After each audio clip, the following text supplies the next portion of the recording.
I'll be your Tracy. No, I did not. Welcome to the Kind of Sleepy Podcast.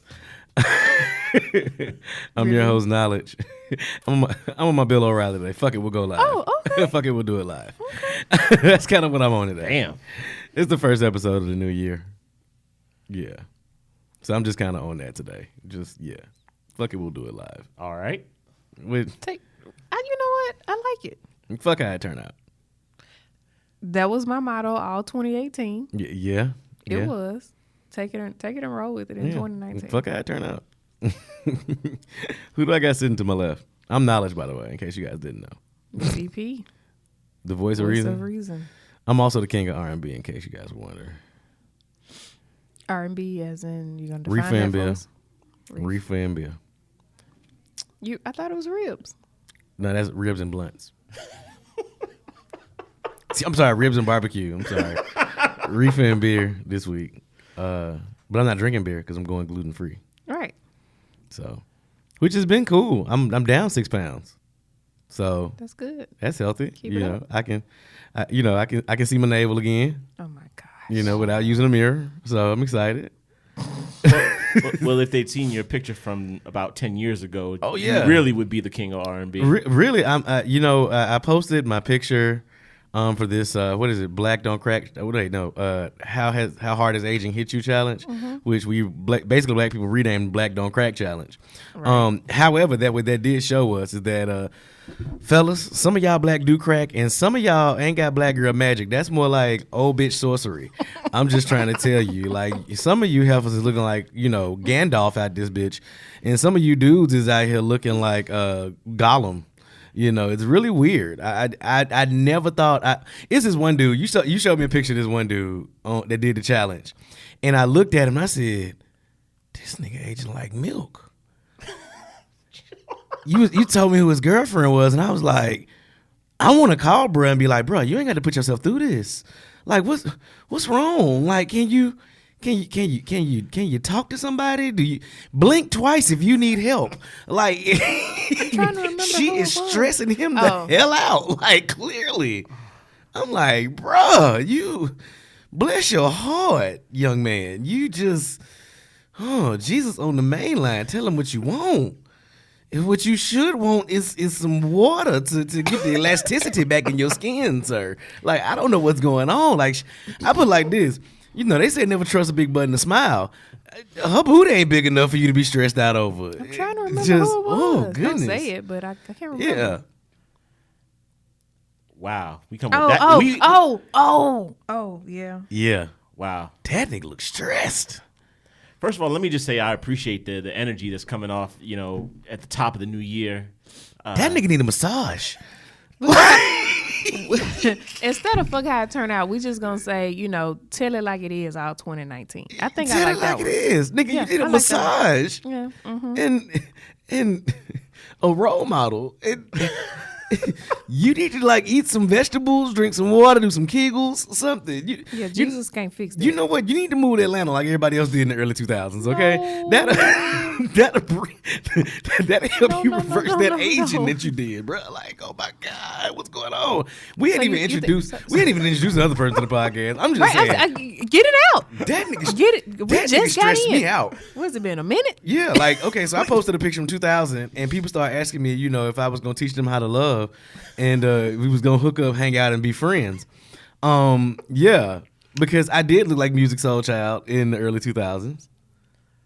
Okay. You can kind of vouch for that. You can kind of vouch for that, can't you? I had a Music Soul Child kind of vibe going on back then. A little bit. I give you a little bit. I had the dreads. I used to wear head wraps. You know what I'm saying? I was doing spoken word back then. I also used to do battle rap before battle rap started sounding like prison poetry. Yeah. It's in the face, man. It was in the face. Yeah. Okay. I just didn't have a lazy eye. Why did I never think that was true? I mean, I know it's true, but for the longest, I never thought it was true because whenever I always saw pictures and videos of him with the shades on. Have you seen the Half Crazy video? I mean, I know how bad it is. So when they put on, when he first came out, I didn't okay. So when he first came out, people thought that was a rumor, and I thought it was a rumor at first, and then Half Crazy came out, and he did that scene where he was sitting in the bathroom and he looked up at the camera. Don't do it. And he had walleye. Don't do it. He had walleye. Stop. And here's what's crazy. Like, not just because people used to say I looked like him. He really was one of my favorite artists of all time. Mm-hmm. I feel like, and this is a hot take, I feel like he was Frank Ocean before Frank Ocean was Frank Ocean.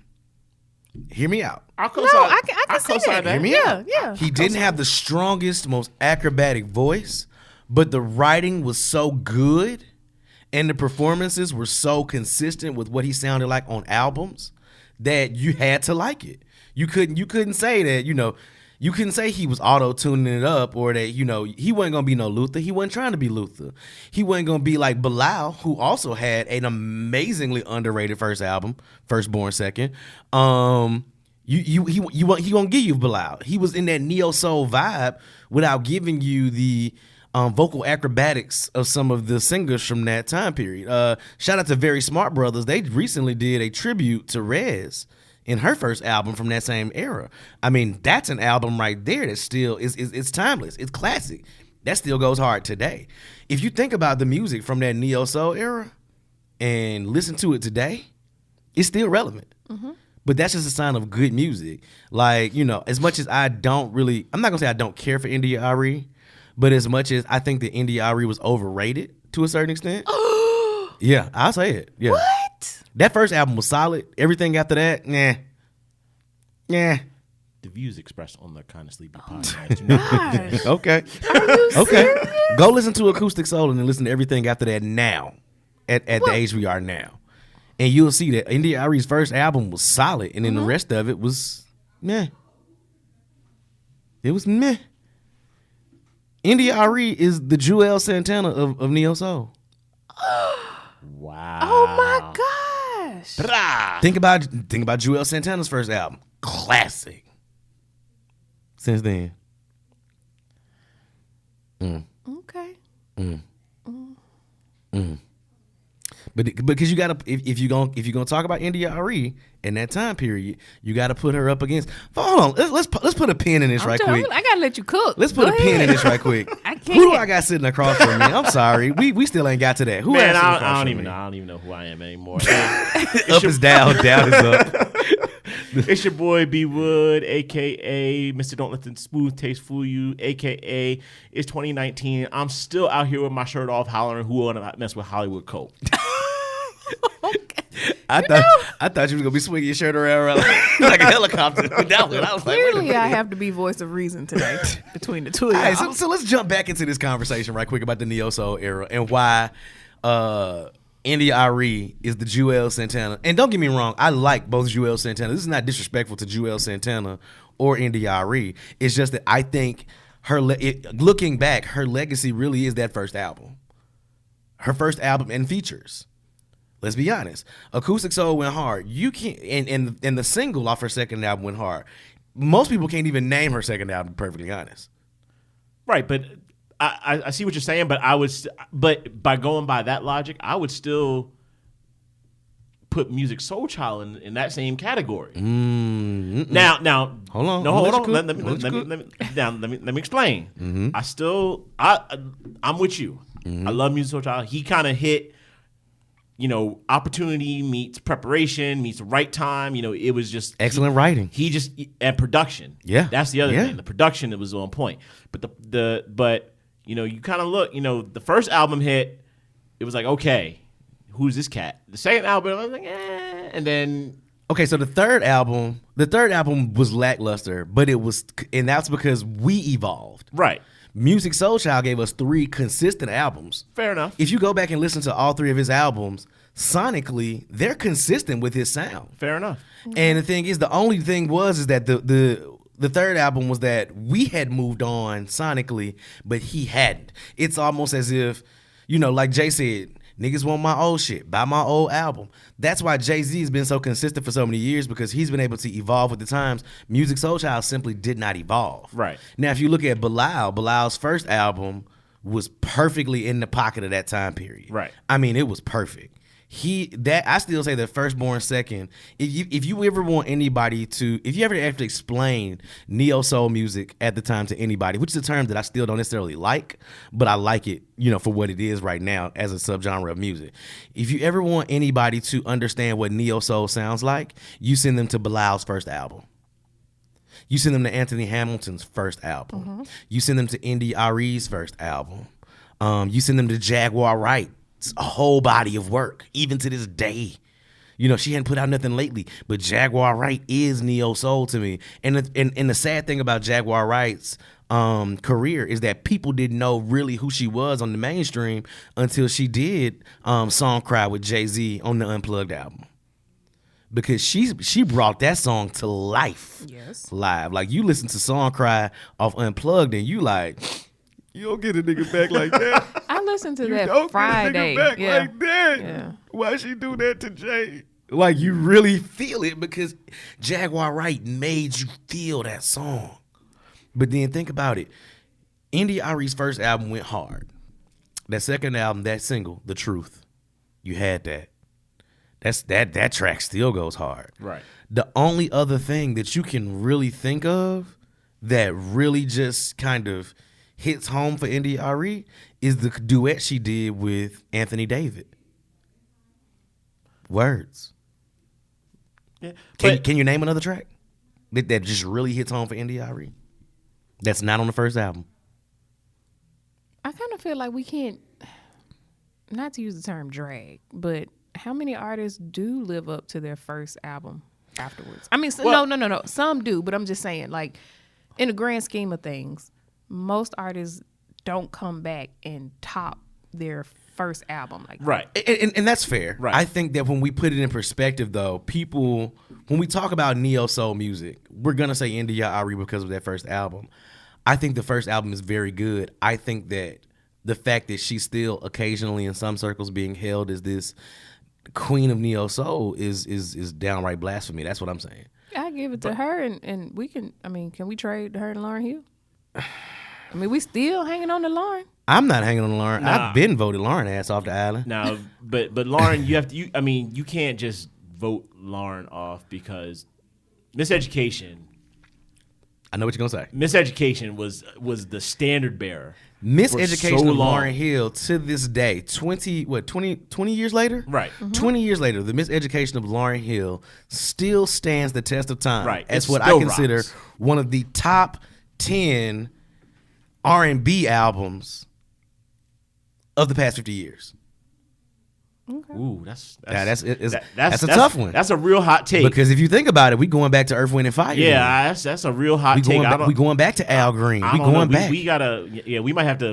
I mean, I can say we might have to consult the elders for this one. And that's not me. That's not me shitting on the music of the last generation. I just think that Lauryn Hill's album, Miseducation of Lauryn Hill, was so perfect. It was almost the perfect fusion of hip hop and R&B. And it spoke to that time period in such a way that if you want to feel like you was back in the 90s, you going to listen to Lauryn Hill. Because whether you was rocking Timbs and a bubble coat and you was on the block, or whether you had a doobie wrap and was wearing dirty linen, or whether you was on the West Coast with creased khakis and chucks, or whether you was in the South with flip-flops and socks like Outkast, you can relate to that album. Period. That album, and what I'm saying is, when we're talking about the top 50 R&B albums of the last 50 years, top 10 R&B albums for the last 50 years, I'm talking about black music. And so when I'm talking about black music, I'm talking about a universal experience. Specifically, I'm talking only about America. I'm not talking about Afro beats. I'm not talking about world music like that. Specifically in America, when we talk about R&B, that album is the black experience for an entire generation of people at this point. I'm sitting here looking at the track listing of the Miseducation, and I can't think of one brick on it. You start off with the intro, which was just classic. You're sitting in the classroom. Then Lost Ones. Right off the bat. It's funny how money changes situations. everybody knows. Right. It hits you. And then X Factor was still, Bruh. woo. You want to talk about woo? You getting your feelings today. You turn the X Factor on. Woo. And you might be in love like a motherfucker. Right. But you listen to X Factor and you automatically start thinking about all the shit that person that you in love with do. And you be like, it could all be so simple. Right. But you no matter how I think we grow, you nigga. I'm starting to feel emotions right now that I'm not supposed to feel. But then from there you go to Zion with Carlos Santana. Bruh. Dude, that song brings a tear to my eye. I'm sorry. Yeah, the joy of because the thing is, it's a double entendre. Zion is alive and is here, but that was an anthem for a lot of girls that dealt with miscarriages, right? And a lot of women that dealt with abortions, right? That sometimes they didn't want to have, right? Like, and when you think about the concept of Zion, even as look, let's not get all right. We're not gonna do a whole deep dive on the miseducation of Lauryn Hill, but I don't think. And there's people that will argue me down, and I know that I get beat down for even saying that. But when I talk about the top 10 albums, R&B albums of the past 50 years, like you kind of got we got to talk about Off the Wall. Oh, we got to talk about that. Thriller? We got to talk about Thriller. Purple Rain. Purple Rain. Oh, but think about it. We got to go all the way back to 1969 at this point. So we're gonna have to pull in. We're just gonna do a top 10? We gonna that far back? I mean, we're gonna have to pull in some. You really can do it? Some. You know what? Next episode, I'm gonna go back to all the albums since 1969, and I'm gonna bring my top 10 in. Don't get me wrong. Like, I think that the Miseducation is in the bottom of that top 10 because sonically, nobody's gonna compete with the Elements, in my opinion. I think the Earth, Wind, and Fire quite literally is the greatest band of all time. Yeah, musicians. Now, if we're going in the past 20 years, Miseducation is at the top 5. Absolutely. Now I have a hot take that a lot of people who don't really know these guys probably wouldn't necessarily agree with me on, but I got to give Foreign Exchange Leave It All Behind in the top 5 too. If you don't listen to music, you're not gonna get that. I don't argue hip hop with people who don't listen to anything other than the radio. Mm-hmm. I don't debate R&B with people that don't listen to anything other than the radio. If you like music and you're not up on Foreign Exchange, you have failed, nigga. That hit me to my soul because I thought I was the only one out here listening to Foreign Exchange. Foreign Exchange. I didn't know we were going that deep in the crates today. Foreign Exchange is one of my favorite groups of all time. Oh, Fonte is my favorite rapper of all time. Mm-hmm. And he's also in my top 10 R&B singers of all time, just based on his work in Foreign Exchange. Like, Fonte to me is Fonte is the most talented entertainer we've had in the South in a very long time. That's still consistently doing it. Okay. I mean, I'm just saying, next week's episode is gonna be a special musical edition of the Country City Podcast. Speaking of music, make sure you bring the aux cord. We definitely bringing the aux cord. Bring the aux cord. We gonna have to post I don't own copyrights to shit all over the next episode. I'm just telling y'all that now. That should be the title of the next episode. We don't own copyrights to shit. That's the title of the next episode. Speaking of black music, really? We gotta jump into it. Really? We gotta jump into it. Skip it. Nah, fuck that. We gotta talk about it. Raise your hand if you watched the documentary Surviving R. Kelly. So I'm the only one that watched it. Yep. Wow. I watched bits and pieces of it. I know you watched chunks of it. Mm-hmm. For what? It was some stuff on there that I didn't know. Like, a lot of that stuff I did know because I've been shitting on R. Kelly now for a long time. Yes, you have. I've been consistently shitting on R. Kelly for a long time. I have refused to listen to his music for years now. I have unfriended people who cape for R. Kelly. I judge people who still listen to R. Kelly. I've consistently done that now for years.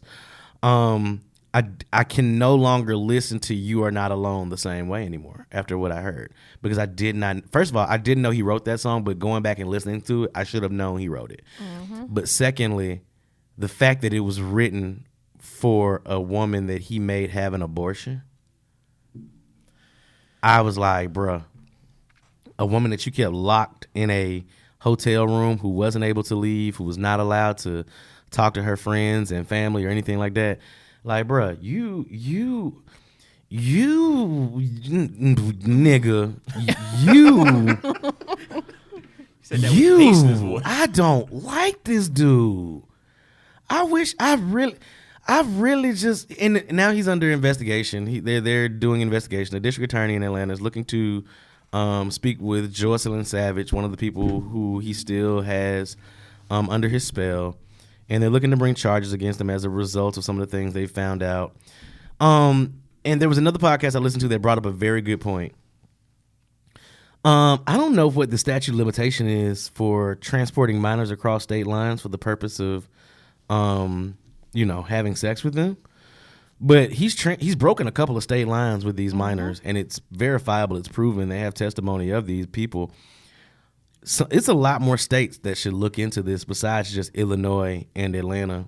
And I know he was brought up in Florida on charges, but they were dropped due to a technicality because the police officers that found the child pornography in that case did not have the right to get it. Now, I don't, and I'm not actually mad at that because I do believe that everybody deserves their constitutional rights, even if they are sick, fucked up perverts like R. Kelly is. But I wish there was a way to still, make something happen specifically with the transporting the minors across state lines. So yeah. So it's been long known in the black community that R. Kelly is trash. It's long since been known. And I listened to another podcast that talked about it.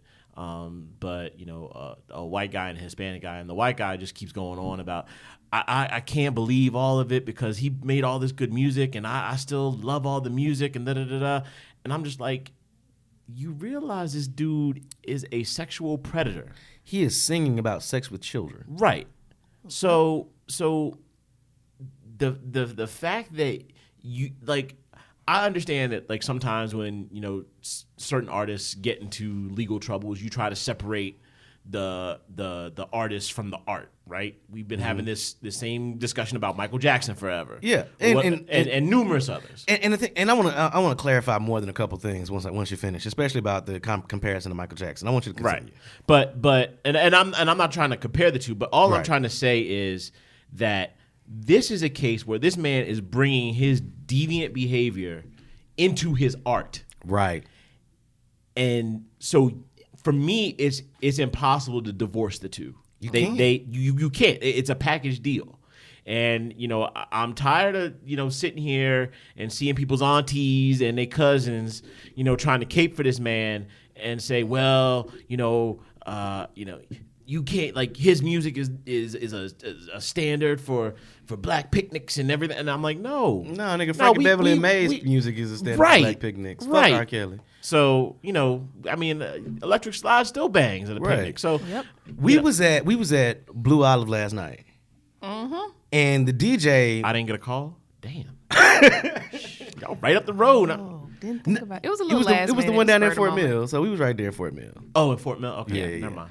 So we was at Blue Olive, and we was kicking it, and the DJ was doing his thing. I'm talking about he went back to the 90s, to the 2000s, doing some Afro beats, had some go-go in there. Ooh. I'm talking about he was getting the house music. He was killing it. What they know about go-go down here? And did not play not one R. Kelly song the whole time. No. You don't need to. There was one, and I wasn't very familiar with it. I was in the middle of a two-step, okay? I was getting my two-step on, and I stopped. I said, I didn't hear it. Is that fucking R. Kelly? I didn't hear it.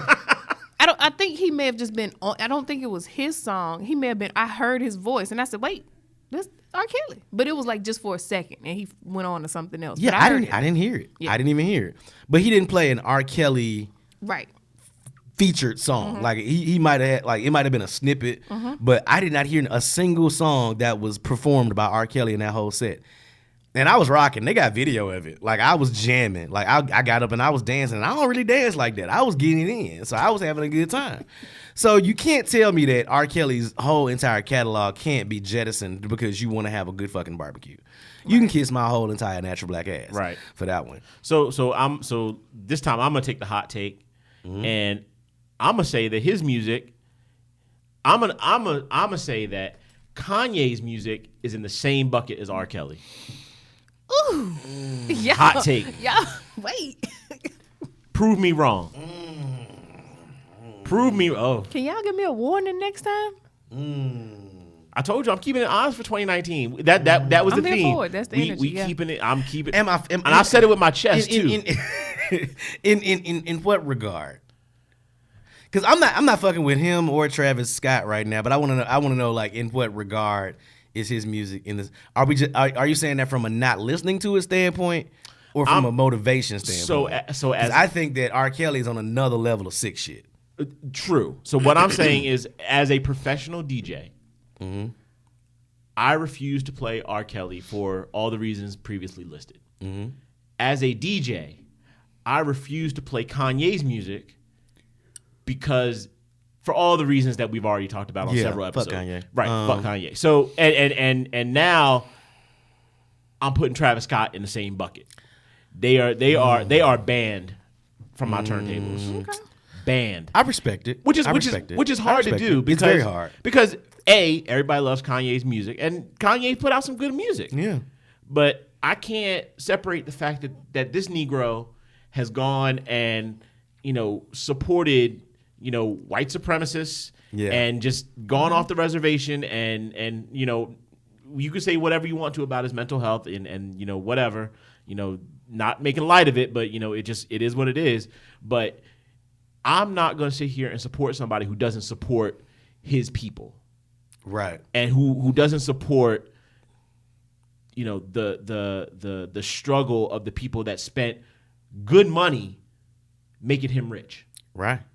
So for those reasons, I refuse to promote him in any way, shape, or form, which is hard to do because damn it, some of those songs. He's got some songs where, I mean, club bangers. Like right. So yeah. Like I said. I can respect that. I can respect that. That's just my own personal, professional, slant on it. But Here's a question. Do you think it's a coincidence that they're both from Chicago? Ooh, now we get into conspiracy theory. Well, and let's hold off on that. Let's hold off on any talk of Chicago until later because I want to talk to you guys about something. But I want to address the people who are still caping for that's R. what Kelly. I was about to get to. They keep saying, well, why they not doing they just trying to bring the black man down and yada yada yada. I deleted somebody said they just trying to destroy his legacy before Black History Month. I was like, he destroyed his legacy. What are you talking about? Well, you don't see them doing white people like this. I said, yes, you do. You just don't pay attention. Come out of your Negro bubble. Okay. I literally just read an article yesterday about Kevin Spacey and how his brother says that they were both molested. Kevin Spacey was recently arraigned in court. There was recently something that came about the Harvey Weinstein case and how a portion of their case against him was dropped due to a technicality. But he's still facing those civil charges there. And his criminal trial is coming up this year. And then somebody in the Catholic Archdiocese, I want to say in Philadelphia, if I could be wrong about that, don't quote me, was just removed from their post for allegations of child molestation. And then another priest got 14 years last week for their role in child molestation. So this stuff is consistently happening, and white men are being consistently taken down. There are white men who've lost their careers. You haven't seen a Woody Allen movie in years. And Woody Allen can't get any love in Hollywood. But back then, I mean, the prosecution side wasn't happening the way it is today. I see people saying, what's the difference between R. Kelly and Hugh Hefner? Hugh Hefner has only faced issues of child porn twice.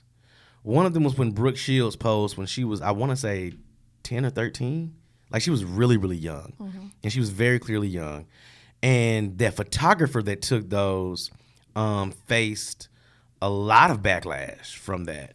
But Hugh Hefner did not face as much backlash because he purchased the photographs as part of a set. He didn't know at first. And then they did get run. They did get published. I think later on he said he probably never would have ran it. But he's only faced that. Think about it. So I've been doing that for, I think Hugh Hefner did that for 60-something years. Mm-hmm. And to only face those kind of allegations like 3 times. And none of them were allegations of rape. None of them were allegations of him sleeping with those women, but him publishing those pictures instead. None of them were allegations of him controlling them to the point where they couldn't leave. At the Bunny Ranch, if you wanted to live on the Bunny Ranch and be one of Hefner's girlfriends, you knew the rules and you chose to abide by them. If you chose to leave, he wasn't going to stop you from leaving. Whereas with R. Kelly, you're physically threatened and told you can't leave, and then you're beat on as well. There's a lot of differences between the two. So I'm tired of people using that as a scapegoat. I'm tired of people saying that, they're not doing other people like that. I'm tired of people saying, oh, they just want to take down their legacy like they did Bill Cosby. No, these people did it to themselves. They did it to themselves. And when they tried to compare Bill Cosby to Harvey Weinstein, they're like, well, Harvey Weinstein's still free. Harvey Weinstein is on house arrest, just like Bill Cosby was prior to his trial. Stop trying to make these niggas drum majors for justice. Stop trying to make these niggas civil rights leaders. I'm so tired of y'all turning these people who have victimized women, who you should be beating their ass, into martyrs. There's no way in hell you're gonna make a rapist a martyr to me. Nah. I'm sorry. There's no way a rapist or a child molester is ever gonna be a martyr in my eyes. Fuck y'all. If that's how you feel, fuck you. That's just how I feel. You're no better than them in my eyes.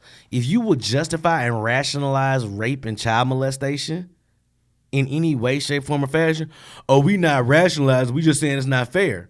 These rich black men knew it wasn't fair, and they've even said it's not fair in their own material. So for them to put themselves in that situation means they don't need you to cape for them. They did it to themselves, geniuses. Stop caping for rapists and child molesters, you sick bastards. Sick of you niggas.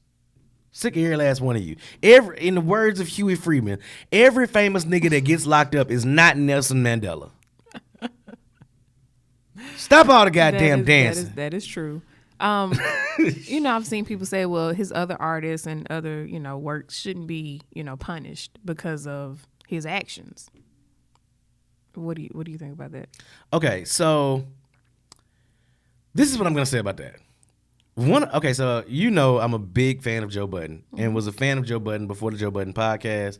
I have all the mood musics. I have Escape Route, everything. I was a Slaughterhouse fan, all that. One of my favorite Joe Budden songs of all time is Up in the Club. And it features Marcus Houston.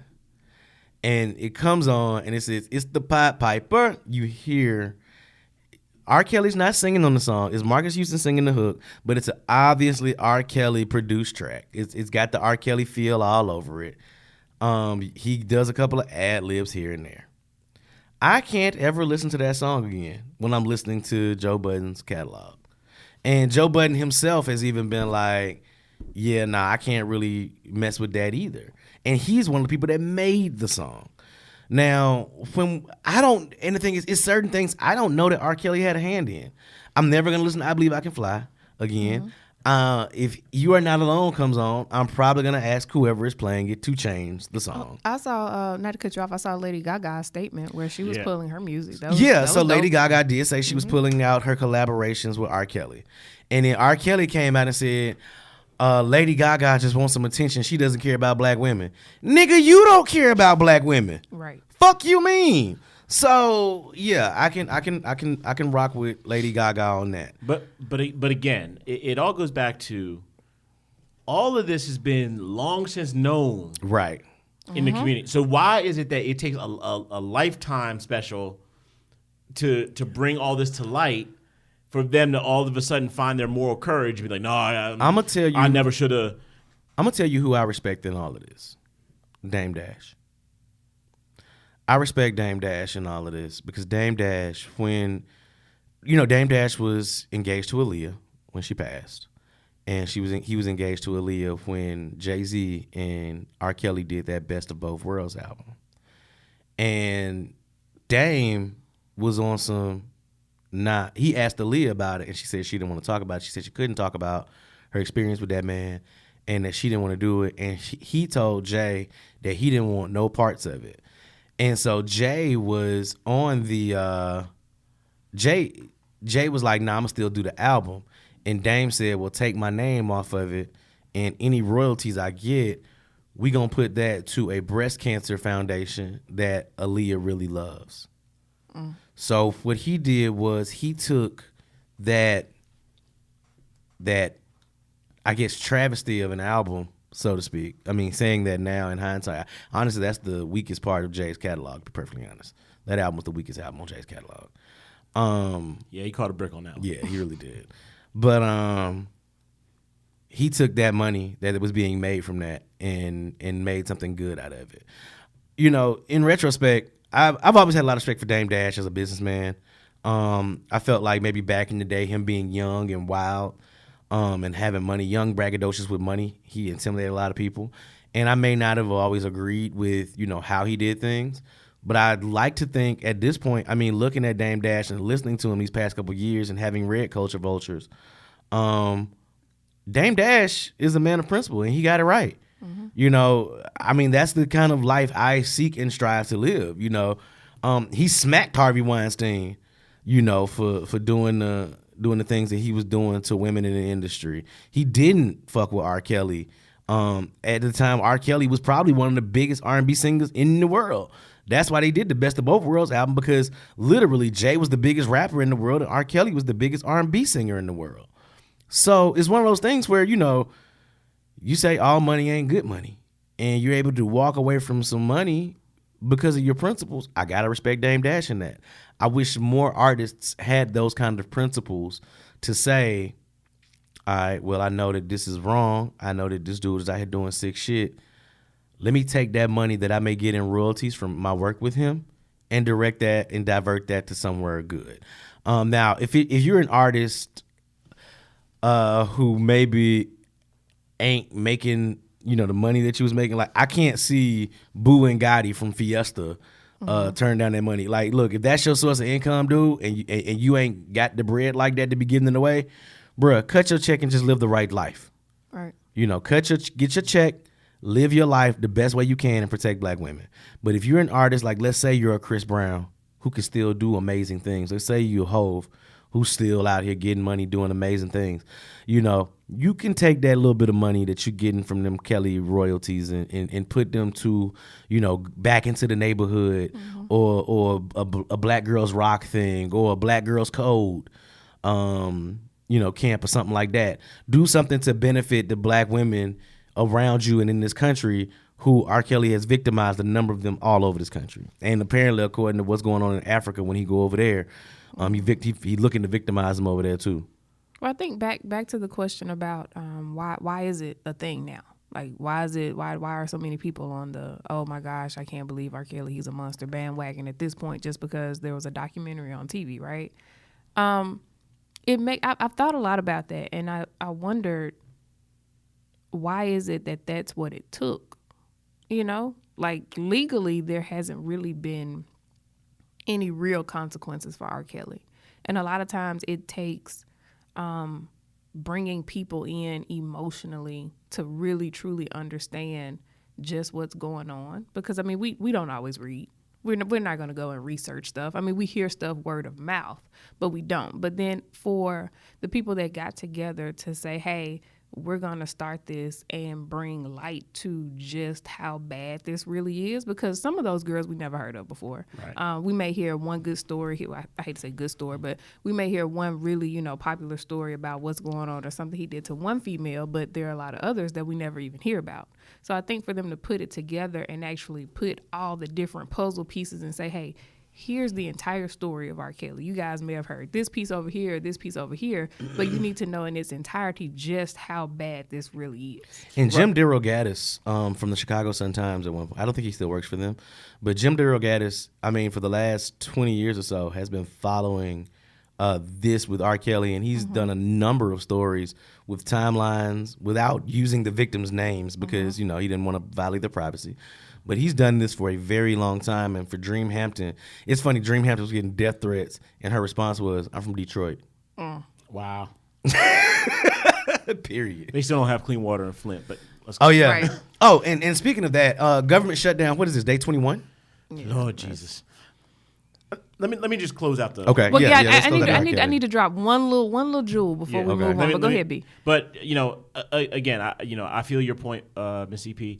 My thing is that you can't go into a black barbershop from Oakland to DC and not hear some story along the lines of what was put out in this show, right? You know, and I don't care where you go. If you go to a black barbershop, somebody's heard a story, you know, and so, you know, that news was out there. Let's take it one step further. but let me that news was out there. So when you have artists and people now trying to backtrack and separate themselves, and well, I didn't know, and I'm gonna pull it. I'm like, stop, because this was known. This was known, but y'all made a choice to chase the dollar. Now, again, like you said, like if that's your only source of income, I get it. Get your money, move on, try to do something better with it. But a lot of people, made money with this dude and got rich with him. And now they want to try to separate. I'm like, no, you were right there, and you knew this was knew this was going on. Hell, the whole black community knew it was going on. So for them to now try to play the righteous indignation role and to define their morality all of a sudden, that falls dead with me. And that's all I wanted to say on that. I mean, we gotta choose at the end of the day. I mean, either we're gonna be righteous and hold people accountable, or we're not, and we're gonna do what feels good and make money off of it. Which one? We can't teeter-totter between the two. But I feel like a lot of people, especially fans, there's a lot of social media posts and people that are, expressing, how much they still support him. I feel like, come on, people. They trash. The same people who are still supporting R. Kelly and Bill Cosby and all these other people, whether white, black, whatever, race you are, doesn't matter. But if you're still supporting people that do things like this, these are the same black people who will tell a young girl, you'll have an aunt, you'll have a grandmother, you'll even have a mother that will sit down and tell her daughter when she expresses the fact that she's been molested, or, someone's taking advantage of her in some kind of way, to say, sweetheart, it just happens. It's happened to all of us, or it happened to me. It happened to you too, you got to get past it. These are the same people that have that thought process. These are the same people that don't do anything to the uncles and friends of the family that molest children. The same people that don't do anything or actually teach young women, sweetheart, if your man gets upset and he's really frustrated, life is hard on a black man. So if he comes home and he takes it out on you and he beats you, then you just got to understand his frustration. Don't beat him down anymore. The world is hard enough on him. No, we can't have, we can't have those type of mentalities and just let things like that slide. For whatever reason, a lot of us think that way. And I don't know why, but we have to stop it at some point. Somebody brought up a good point. I got 2 points, and I want to move on to the government shutdown right quick. Somebody brought up 2 points. So one of them was that, people talk about, they want to love like the grandparents had and how Big Mama didn't leave and stuff like that. And a lot of what you said is kind of hearkening to that older time or that past time.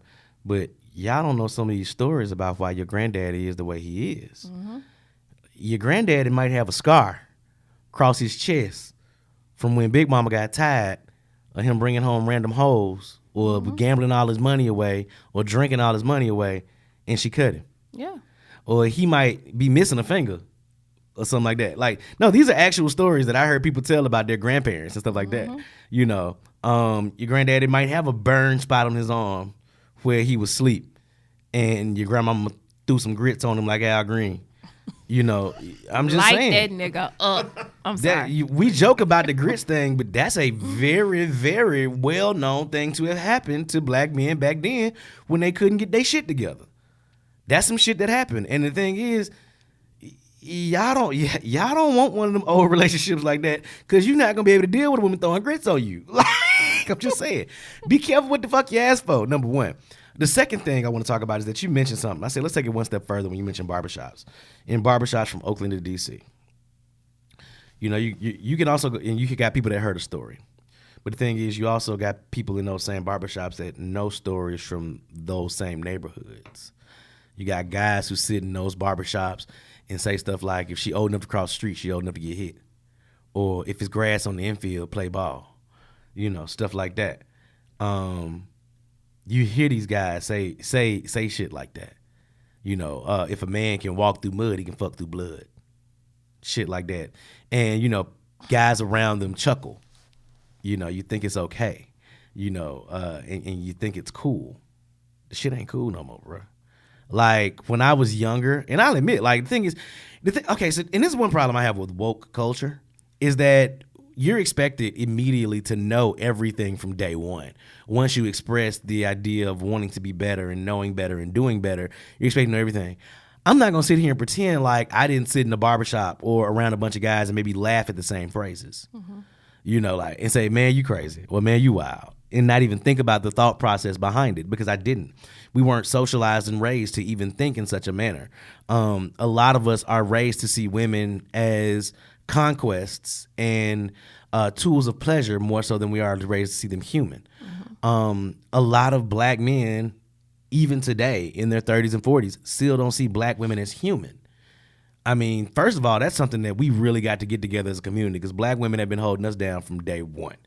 You know, some of these same dudes out here caping for R. Kelly, once they become a hashtag, it's gonna be a black woman that starts the protest or the march on their behalf.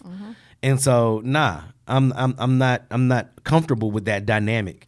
I'm not comfortable with that dynamic for anybody around me. I'm not comfortable being around men who are okay with any form of domestic violence, whether that be mental, emotional, or physical. Not okay with that. The reality of it is that we as a community really have to come together and figure out what it is. Well, I take that back. We don't have to come together as a community, because black women no longer have the responsibility, nor should they have the responsibility of telling black men that we should see them as human. That should be something that black men come together and do, and say, hey, it's time out for bullshitting the sisters, period. I mean, that's just it. I mean, that's the top and the bottom of it. Not to go down this rabbit hole, but how, not to say how as if you have all the answers, but is it really, something that we can expect to happen when it's never been black men's responsibility to take care of black women? Think about it. When could black men really take care of black women? We couldn't, but that doesn't mean that we just don't do it.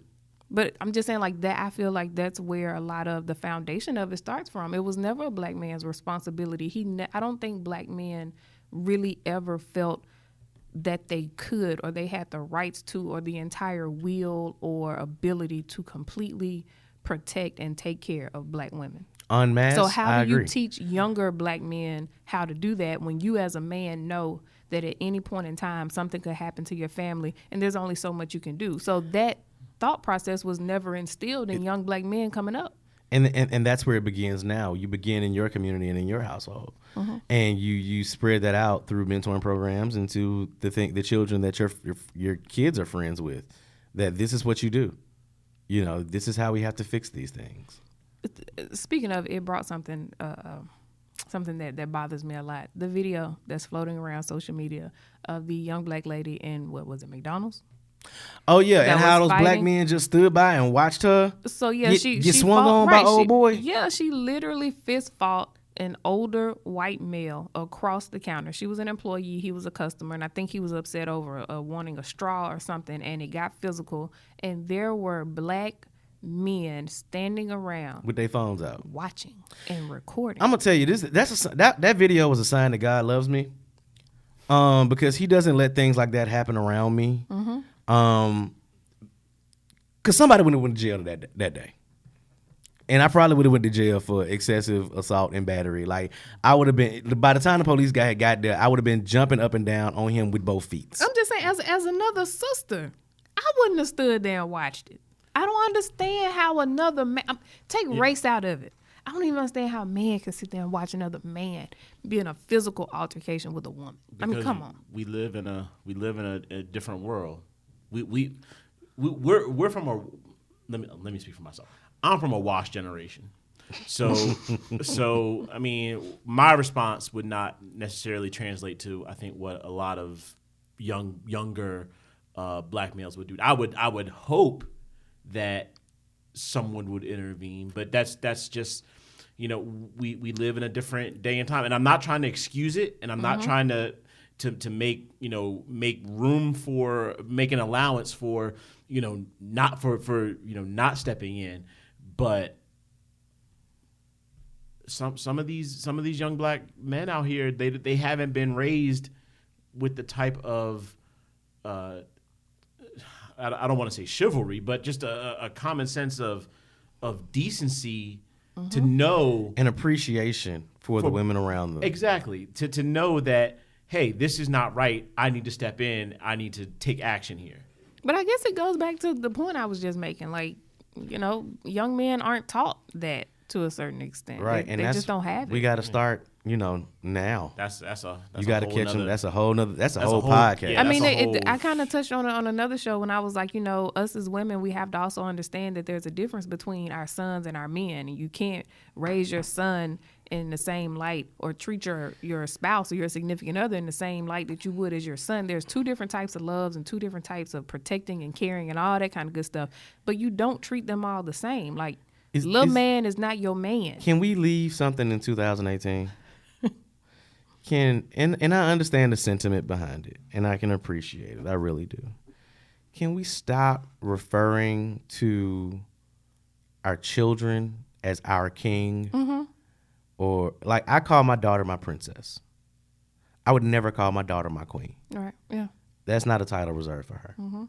I call her my princess because my job is to protect her and ensure that I leave something for her, a kingdom for her when she gets old enough.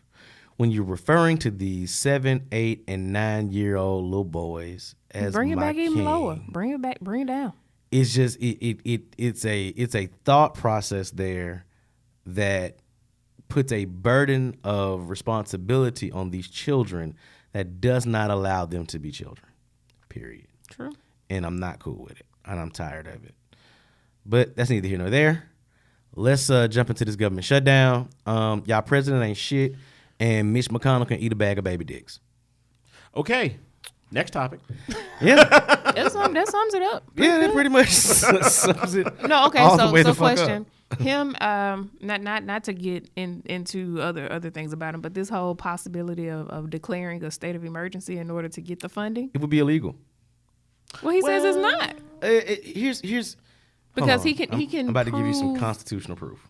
He can prove that there's issues happening that would. That's just it. He can't, because if it hasn't been an emergency for 2 years, but now all of a sudden it's an emergency. Right. He can't prove that. Number one. Number two, El Chapo is on trial right now, right? Mm-hmm. The testimony from El Chapo's trial says that we're not bringing dope in through the open parts of your borders. Mm-hmm. Right. So who are you going to trust? El Chapo or Donald Trump?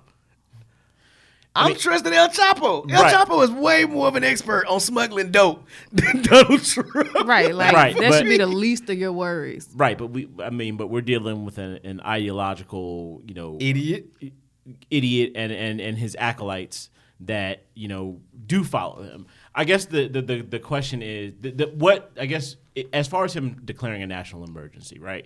He could do it, but it would immediately you would see lawsuits coming from everywhere, and there would be an injunction almost immediately, right? Mm-hmm. And the Ninth Circuit Court of Appeals would almost definitely shut it down. And even though Supreme Court is conservative, they would here's why okay. So let me give you guys something from a constitutional somebody or other. So this is framing the issues about the wall, and which is the source of the government shutdown. So first of all, the framework of our government comes from CJ Battle on Facebook. First of all, the framework of our government is based on checks and balances. Power is divided into 3 branches: executive, legislative, and judicial, blah, blah, blah, blah, blah. Each branch was designed to be able to balance the other branches. Why? As shown by our original rebellion, Americans didn't want a king or a dictator when we're setting up our government. We were not particularly thrilled with the House of Lords telling us what we could or could not do either. In this case, the executive branch wants to 1, take governmental cash, to 2, create its own law, 3, take away private property from American citizens, and 4, create its own federal works project. At least 3 of these functions fall within the power responsibility of the legislative branch, which is Congress. So what's the problem? This is one of the most naked power grabs by the executive branch over the others in recent history. Once that power is exercised, it is going to be difficult or impossible to regain any balance again. The executive branch was never meant to have that much power. Is this constitutional? Very doubtful. Should all Americans be concerned? That is a question for you to answer for yourself. Second, a national emergency is generally declared under these general conditions. 1. Natural disasters, including hurricanes, tornadoes, and earthquakes, to name a few. 2. Public health emergencies, such as significant outbreaks of infectious diseases. 3. Military attacks. 4. Civil insurrection. And 5. Any unusual and extraordinary threat which has its source in whole or substantial part outside the United States to the national security, foreign policy, or economy. So using that what the claim that they're going to try to make is that it comes in under that last broad-based bullet, right? I don't think that by any measure of the imagination that it hits any one of those thresholds, those other 3 thresholds. The fourth one, this is not a civil insurrection. There's not a civil insurrection. It's not an outbreak. It's not a military attack, natural disaster. Now, there's enough. This is where it gets into the interpretation of what that last part means. Unusual or extraordinary threat. Right. This is not an unusual or extraordinary threat and has not been for 2 years at this point. It has not been for 2,000 years at this point. But what they're trying to do is, and it's very clear, is that they're trying to frame it as an unusual threat. First of all, it is not an unusual threat to have asylum seekers come to the border and apply for asylum. That is not unusual. That is the course of business at the border. That is what happens, right? Now they're trying to make a big deal about, there's all these numbers and caravans and all this craziness and the rapes of the women on the caravan and the disease they bring and all that's just nonsense. Yeah. That's just nonsense. Let's take it one step further. Eminent domain. Building this wall could be a violation of people's Fifth Amendment rights. Absolutely. The government only owns 33% of the land that's on the border, on these border states. There's already almost 700 miles of fencing already up. They would have to compensate, using eminent domain, they have to compensate people fairly for the land that they used to build this wall. It's not going to happen. $5 billion is a drop in the bucket for the other 64% of land that is owned by private individuals. Bottom line. Furthermore, the wall itself is unfeasible. I've got another post here from Amy Patrick, who quite literally is a expert on walls. No, seriously. Can you get a degree in that? Well, check this out. So her name is Amy Patrick. She says, "Howdy. I'm a licensed structural and civil engineer with a Master's of Science in Structural Engineering from the top program in the nation and over a decade of experience on high-performance projects and particularly of cleaning up design disasters where factors weren't properly accounted for. And I'm an adjunct professor of structural analysis and design at University of Houston downtown. I have previously been deposed as an expert witness in matters regarding proper construction of walls and the various factors associated therein. And my testimony has passed Daubert, which is a legal standard for people being expert witnesses. Am I a wall expert? I am. I am literally a court-accepted expert on walls. Structurally and civil engineering-wise, the border wall is not a feasible project. Trump did not hire engineers to design the thing. He solicited bids from contractors, not engineers. This means it's not been designed by professionals. It's a disaster of numerous types waiting to happen. What disasters? Off the top of my head, number 1, it will mess with our ability to drain land and flash flooding. Anything impeding the ability of water to get where it needs to go, doesn't matter if there are holes in the wall or whatever, is going to dramatically increase the risk of flooding. 2, it messes with all kinds of stuff ecologically. For all other projects, we have to do an environmental site assessment, which is arduous. They're either planning to circumvent all this or they haven't accounted for it yet because that's part of the design process and this thing hasn't been designed. 3, the prototypes they came up with are nearly impossible to build or don't actually do the job. And then she posted an article explaining that. She said the estimates provided for the cost are arrived at unreasonably. She posted a 2-year-old estimate that she can see everybody citing that is unreasonable. It says it does not account for rework, complexities beyond the prototype design, factors to prevent flooding, and environmental hazard creation, engineering redesign. It's going to be higher than $50 billion. The contractors will hit the government with near constant change orders. Cost overrun will be the name of the game. It will not be completed in Trump's lifetime. I'm a structural forensicist, which means I'm called in when things go wrong. This is a project that will go wrong. When projects go wrong, the original estimates are just obliterated. And when that happens, good luck getting it fixed because there aren't that many forensicists out there to right the ship, particularly not that are willing to work on a border wall project. A large quotient of us are immigrants, and besides, we can't afford to bid on jobs that are this political. We're small firms, and we're already busy, and we don't gamble our reputations on political footballs. So you'd end up with a revolving door of contractors making a giant, uncoordinated muddle of things, and it'd generally be a mess. Good money after bad, and the GAO agrees with me. And it won't be effective. I could right now purchase a 32-foot extension ladder and weld a cheap custom saddle for the top of the proposed wall so that I can get over it. I don't know who they talked to about the wall design and its efficacy, but it sure as heck wasn't anybody with any engineering imagination. Another thing, we're not far from the day where inexpensive drones will be able to pick up and carry someone. This will happen in the next 10 years, and it's folly to think that the coyotes who ferry people over the border won't purchase or create them. They're low enough, quiet enough, and small enough to quickly zip people over any wall we could build undetected with our current monitoring setup. First of all, Fuck y'all president. Shout out to Amy. Yeah, Amy Battle is true. Shout out. I'm gonna need a link Amy Patrick. Amy Patrick. Shout out to you. I'm gonna need a link to that article. Yeah, your president ain't shit. Your senators ain't shit. Mitch McConnell a whole hoe. He a whole whole hoe and a half. Just a big old bitch. Just a big old, just salty, just bitch turtle ass, face ass, mortis the safety tortoise neck ass, sick ass, sleuth face ass, melting neck ass. Tell it. Boy. Say it. You got one more in there? Fuck Mitch McConnell. That's what I get. And everybody that looks like him. And everybody that love him. Shit. So let's understand a couple of things. And for the record, I'm sober saying all this. So we are very sober. We're very sober. There's like no libation in the building. In fact, I haven't eaten today, so I might be like hungry and delirious a little bit. I like it though. I like the energy that it brings up. So I should come do podcast hungry more often, huh? Hey, fuck Mitch McConnell. Anyway, right. I'm sorry. So anyway, my point is, the thing that I've been seeing a lot of is that now it's the blame game, right? It's who's at fault. Like, the Democrats should work with the president, or the president is making it his whole request is not logical. I want people to understand that this motherfucker sat in his office with TV cameras rolling and said that he would accept responsibility for this. I do not know what other proof, what other evidence you dummies on the right need to see that this is the Republicans' fault. But let's just go into it, right? So first of all, let's understand this. The president, if this were just purely about building a wall and protecting the national interest, why are we not why are we not focused on building a wall on the northern border?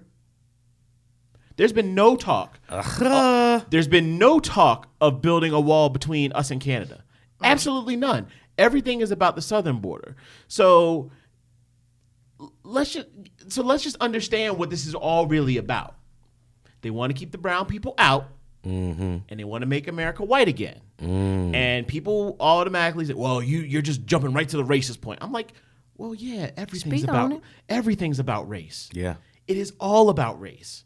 So yeah, I'm gonna speak. So yeah, it is about race, right? You don't hear them talking about we need to build a border between the Canadian when it's been proven that more of the terrorist activity has come in. The terrorists that have come into the country have been either stopped or caught at the northern border, not the southern border. Yeah, I didn't know that. Yeah. So where's trafficking coming through? Let's not talk about the drug trafficking. Right. No, human trafficking. Oh, human. Yeah, that's a lot of that's coming from through the northern border. Right. So let's stop playing this shell game of well,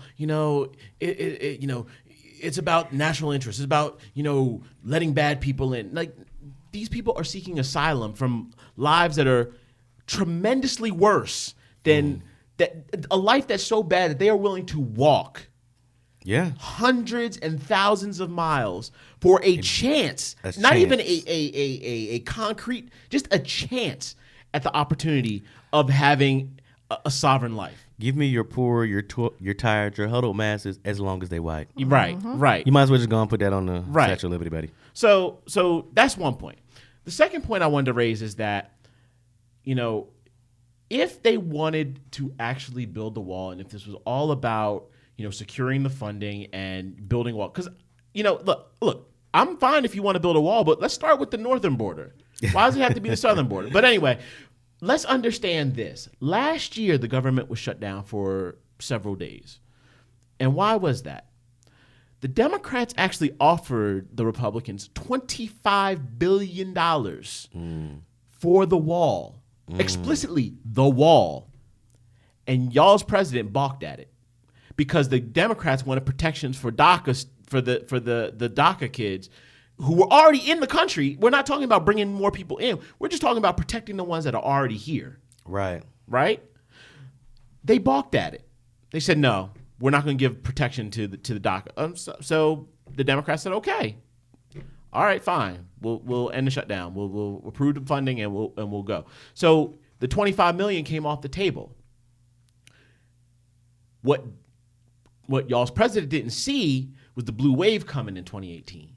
And when the blue wave came, his negotiating leverage went out the door. So now what you've got is, a Democratic House, a House that's now going against him, that's saying, fuck your $25 million. You ain't getting $25 million, and you ain't spent the $1.6 that we gave you the last year.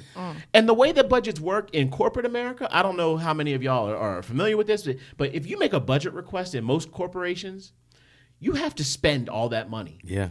And prove that you've spent, or prove that it's going to be spent in the not too distant future. If you don't spend that money, you don't get to request more. Right. Your budget request goes down. So, now they came back and said, okay, well, we gave you 1.6. You didn't spend all of that. We're going to drop it to 1.3 or whatever the number is right now. And that's on the table. That bill passed the House. It unanimously passed the Senate 100-0, right? So at some point, all these Republican senators were for this thing, right? They were for it. They were, okay, we'll take the 1.3. Let's just go home. My private jet is waiting to take me back to wherever the hell I'm from. Y'all's president then comes and says, nah, I want 5. But now he's negotiating against the Democrats who have some power and some skin in the game. So the Democrats have absolutely no incentive to give him the $5 million, right? Billion. $5 billion. I'm sorry, $5 billion with a B. So yeah, y'all's president is trash because the thing that you have to realize is that he has never once negotiated in good faith. No, he doesn't. Not once. That is the foundation of any successful negotiation, is that both sides have to come to the table in good faith.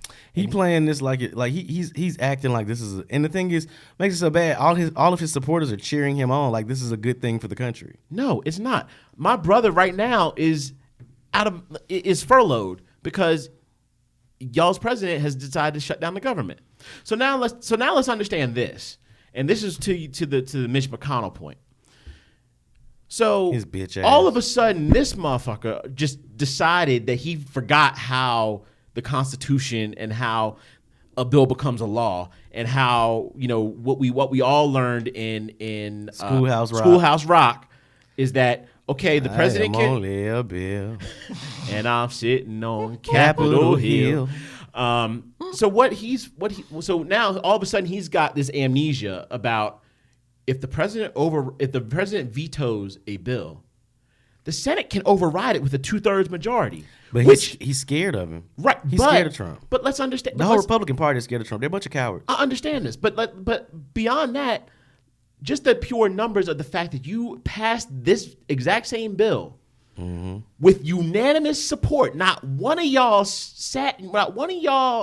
salty ass motherfuckers stood up and said, I got a problem with it. Now everybody's all up in arms and like, we can't do it. All of a sudden now it's a national emergency. We need to protect the border. And when a couple weeks ago, y'all were happy with 1.3. Right. So now just because Doofus McDoofface decides that he's not cool with it, now everybody else ain't cool with it. Y'all are the Republican Party, the white nationalist party sitting in Congress and the Senate is so fake. It's ridiculous. You all need to, just kill yourselves. Damn. I told you that's the energy I'm bringing this year. Kill yourselves. You need an enema. No, just a shotgun and some shells. Gosh. Just just a shotgun and some shells. Let's get it over with. You're gonna get Kill you yourself. a strychnine enema. Got you. Yeah. Basically, now that they have this amnesia about, well, there's nothing we can do. We're not going to bring a bill unless the president will sign it. Motherfucker, the power to end all of this rests in McConnell's hands. All he's got to do is say, all right, we're going to vote on this. Let's just overturn it, approve what we were going to approve, and everybody move forward. Right. So I don't want to hear anything else from anybody saying that the Democrats have any fault in this. Because this is all the Republican This parties. is all the Republican Party's Right. fault. And I don't care who you are, what argument you want to make. I'm not here to argue with you about facts. And you can have whatever narrative you want to try and spin on this. Or alternative facts. Or I'm not even using that term, because that term just has done more damage to this nation over the past 3 years. I'm just saying that this is very clearly an example of how trash the Republicans are. Right. And so let's just let that sink in. Just y'all own it. This is y'all's baby. Y'all own it. Now fix it. Now to that point, I just want to put out there that two things. One, if you live in a state with a Republican senator like North Carolina, which has two, call them and give them a piece of your mind about opening up the government. I have on Friday I left very tersely worded messages for the two Senate representatives for North Carolina, Tom Tillis, who's a whole box of garbage, and Richard Burr, who's just a whole ass bitch. Just left, didn't curse, but left some very tersely worded messages for them. In addition, I'm in a district that's represented by a Democrat in the House, a black woman, as a matter of fact. Hey, shout out to you, Black Girl Magic. Shout out to you, Alma Adams. I sent her a letter and just said thank you for what you're doing, for holding the line here. I understand that this is causing a lot of people pain. It's causing me pain. Like I said, my brother is caught up in the middle of this nonsense. But I had a talk with him on Friday, and he was saying, like, yeah, this is just a stupid thing. Like the whole concept of having this wall is stupid, and I stand by that. So let's not, so thank your House of Representative members and your Democratic caucus members for holding the line on this. Just send them a note to say, hey, we appreciate what you're doing, because they need to hear that. Just as much as they need to hear when you're upset about something, they need to hear when they're doing things right. And this is something that I firmly believe that they're doing right and holding the line, right? And the Democrats have not been known for doing that recently. They've flaked and bent and placated and genuflected and done all these different things just in the sake of, well, we just don't have any power. Well, now we have power, and now we're flexing it. So, this is how government is supposed to work. It's 3 co-equal branches of government. Co-equal is the operative word there. And, you have someone in the highest office that is acting like a petulant baby back bitch. A baby back bitch. So that's all I got. So that's all I got to say on it. Hey, I think that said it all, man. That's your civics lesson for the week. Sorry, I get upset, when we talk politics, but that's just me. Well, that's gonna do it for us here. What you got any last words you want to say, Miss CP? Voice of reason. I actually have a lot. I'm gonna get it out. Get it out. No, let it go. No, as usual, protect your peace. Call people out on the bullshit. You don't have to bite your tongue for that. You don't have to wait until you're 83 to say, now that I'm older, I can speak my mind. No. Call bullshit for what it is. Hold people accountable for their actions. We have to we got to do better as a whole. And I feel like doing better as a whole starts with doing better as individuals. Because you can't worry about the next person if you haven't done what you need to do and check yourself the way you need to. Always take a step back, check yourself. There's always room for improvement. View things from a different perspective. You got to have accountability partners. You got to have somebody you can call and say, hey, you know, XYZ happened. You know, am I tripping? You know, call me on my BS if need be. You can't always have yes men in your corner, and go from there. Another thing I wanted to mention, in the Charlotte community, we have a huge fundraiser that happens annually that's hosted by the Urban League of Central Carolina's Young Professionals. It's the winter soiree that'll be February 8th this year. And if you go to ULCCYP soiree at eventbrite.com, you can purchase tickets. Even if you can't attend the event, you can give a donation. The ticket prices are about a portion of the cost that you would spend for dinner, drinks, going out or something like this.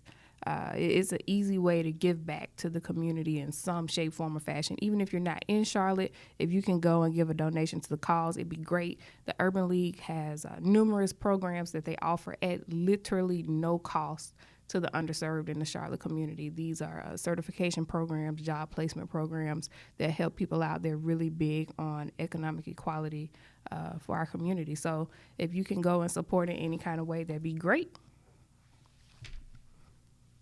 That's it. B, what you got? So protect your tribe, take care of your people. Fuck your president. Fuck Mitch McConnell. I guess the one thing I really want to say leaving this episode is don't be afraid to call people out. And it kind of gets to your accountability thing, is that, like, I'm not into the playing games and trying to rationalize, people's thoughts and feelings and let it giving them the space to do, verbal and mental gymnastics to try to, prove a point. If it's bullshit, just bullshit. It's bullshit, and just call it out for what it is. Don't let people try to, make you feel a certain type of way or make you feel like you're coming with a certain energy that's counterproductive just because they feel a different way. No, call them out. Call them out. Don't be afraid. Yeah. All right. Well, for me closing out, I want to, I know on this show, a lot of times we have been very critical of law enforcement and the justice system in this country, because the justice system in this country, as a whole, has not been fair to our people or any people of color. Has not been fair to women either. But at the same time, we do, and when we do talk about situations of police brutality and things of that nature, we make it very careful to say that we're calling out the system itself and not the individuals who are in law enforcement. That being said, I would like to send my condolences to the family of Sergeant Watasha Carter, who was killed in my hometown last night. He was a 44-year-old father and husband. He was a Mason, he was a member of Kappa Alpha Psi, and he was a veteran of the United States Air Force. He was doing a special patrol in a part of Birmingham downtown, which had a rash of car break-ins. And he, one of the officers called for backup, and he showed up to support that officer, at which point they confronted two suspects who were walking down the street, pulling on car doors. They, detained the suspects. The suspects then decided it'd be a good idea that rather than, face the consequence of their actions, that they would shoot these two officers. Sergeant Carter was killed, and the other officer is in critical condition and is currently in the hospital. So my prayers are going out to that officer's family, and my prayers are also going to Sergeant Carter's family. In closing, all I want to say is be safe, be careful, be healthy. And the only thing you should risk your life for is protecting your peace, protecting your family, and protecting your tribe. Nothing else is worth losing it for. So to that brave young man who passed away defending, his city and protecting the citizens of Birmingham, my prayers go out to your family. And if you're out there doing dirt, just stop, dog. It's a better way. Bottom line, it's a better way. I'll leave it at that. So this has been a fun episode. And next week we're gonna talk about music because we're on copyright shit. And we'll catch y'all next week. Peace. Peace.